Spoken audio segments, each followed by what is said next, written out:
Agora à noite, a Polícia Federal informou que médicos do Hospital João 23 constataram a morte cerebral de Luiz Felipe Mourão, o sicário. Segundo a PF, Luiz Felipe se enforcou dentro da cela usando a própria camiseta.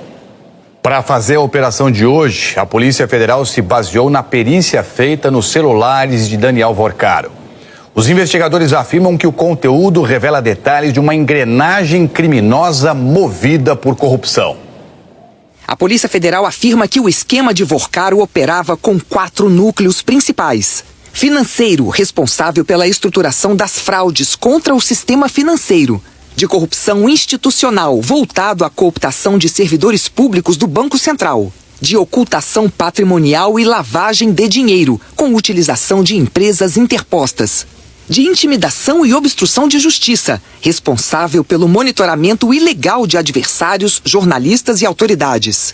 A PF descobriu que o dono do Master montou uma rede para ter acesso a informações privilegiadas, vindas diretamente do Banco Central. Os investigadores encontraram conversas do banqueiro com 2 servidores de carreira do BC, documentos e minutas e até indícios de favores pessoais e pagamentos. Na decisão, o ministro André Mendonça aponta que, à época dos fatos, Paulo Sérgio Neves de Souza era chefe adjunto do Departamento de Supervisão Bancária e Beline Santana, chefe do Departamento de Supervisão Bancária.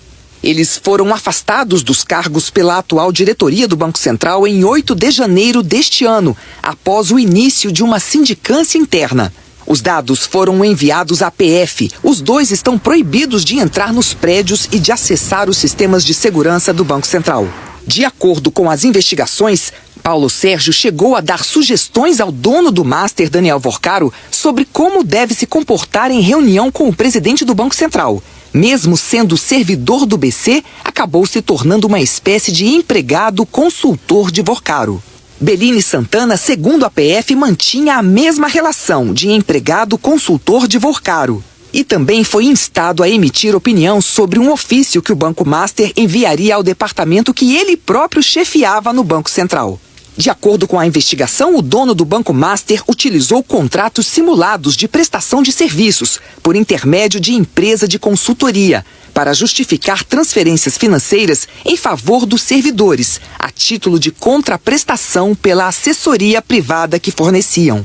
Em outro trecho, o documento mostra que, ao saber, por meio de mensagem do próprio Paulo Sérgio, de uma viagem que o servidor faria aos parques da Disney e da Universal, Vorcaro chegou a comentar que precisaria arrumar guia para essas pessoas. E, em seguida, acionou pessoa específica para providenciar o serviço. Em nota, o BC afirmou que identificou indícios de percepção de vantagens indevidas por 2 servidores de seu quadro permanente de pessoal, durante revisão interna dos processos de fiscalização e liquidação do Banco Master. O ministro André Mendonça também determinou o bloqueio de 22 bilhões de reais de Vorcaro e dos demais investigados. A terceira fase da Operação Compliance Zero expôs uma divergência entre o relator e a Procuradoria-Geral da República, que não viu urgência no caso e queria mais prazo para se manifestar. André Mendonça afirmou que se as medidas requeridas pela Polícia Federal não fossem acolhidas em caráter de urgência, haveria risco à segurança e à própria vida de pessoas que se tornaram vítimas dos ilícitos apontados nos autos. Que a demora dificultaria sobremaneira a recuperação de ativos bilionários que foram desviados dos cofres públicos e de particulares atingidos pelos variados crimes contra o sistema financeiro nacional apurados. Segundo a Polícia Federal, mesmo após Daniel Vorcaro ter sido solto em novembro do ano passado, os investigadores encontraram indícios de que a organização criminosa continuou a ocultar recursos bilionários em nome de terceiros. Os recursos somente foram descobertos em razão das medidas executadas na segunda fase da Operação Compliance Zero, deflagrada no dia 14 de janeiro, quando foi bloqueada a impressionante quantia de 2 bilhões e 200 milhões de reais. valor que estava na conta do pai de Daniel Vorcaro, Henrique Moura Vorcaro, junto à empresa CBSF-DTVM, mais conhecida como REAG. A decisão do ministro André Mendonça menciona que a investigação identificou a emissão de ordens diretas de Daniel Vorcaro para que fossem praticados atos de intimidação de pessoas, dentre as quais concorrentes empresariais, ex-empregados e jornalistas, que seriam vistas como prejudiciais aos interesses da organização e com vistas à obstrução da justiça.